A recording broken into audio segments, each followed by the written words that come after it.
and I want to live graciously in my world. Well, that's an end. Go to the end. View the world from that end. Don't think of it. If you think of it, you're not in it. I must actually occupy the end. Go to the end and view the world from that end. Now act in it. How would it be if it were true? What would the feeling be like if it were true? For this is simply taking the end and drenching it in feeling. I assume the feeling of the wish fulfilled, and I drench myself with that feeling. Then I open my eyes, and the world denies it. It doesn't really matter. Let me remain faithful to that end. And the end comes suddenly upon me, and the whole thing is fulfilled. I will see it was all in order.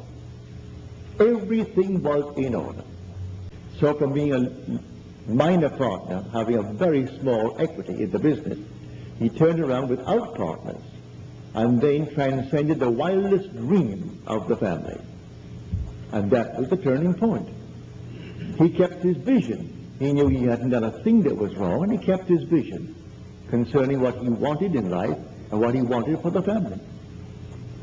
So if you have a vision, and by vision I mean a daydream, what would you like to be in this world? Do you know it? Just what would you like to be? How would you like things to be in your world? Well, that's a vision. Well, now, remain faithful to it.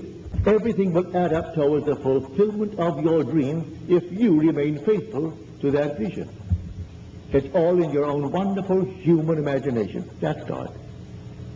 God actually became as I am, as you are, that you may be as he is. And he takes upon himself all the weaknesses of man. He goes through life with you, as you, until one day he reveals that he's you. It is God and God alone playing all the parts in the world. There's nothing but God. If God did not become as I am, I couldn't breathe. He is my breath. But he doesn't limit me to my wishes. He doesn't limit me to my outlook on life. He plays all the parts. He waits on me just as quickly and as indifferently when the will in me is evil as when it is good. And therefore, he subjects himself to all the things in my world.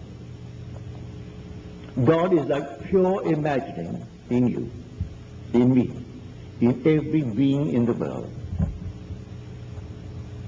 So you imagine, all right, that's God.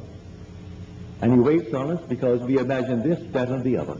Now you know this, go to the end, a noble end, a successful end in your world. All right, having seen it clearly in your mind's eye, what would the feeling be like if it were true? Drench yourself in that feeling. When it comes, it's going to come suddenly and unexpectedly. But remain faithful to the end. And all the little things that will happen in your world that will seem to deny it, they're adding up to it. Everything will add up towards that.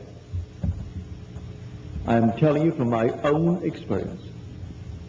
There's nothing but God in the world. He's playing all the parts. The most horrible part and the most noble part. He's playing all the parts. And no one is greater than you are, because no one is greater than God. Let no one pull any rank on you. No one is greater than God. You have a background that goes back to God. It's not a physical background. You're not a horse. If I'm breeding horses, I want to know their background. But you are not a horse. You're not breeding pigs. You're not breeding sheep.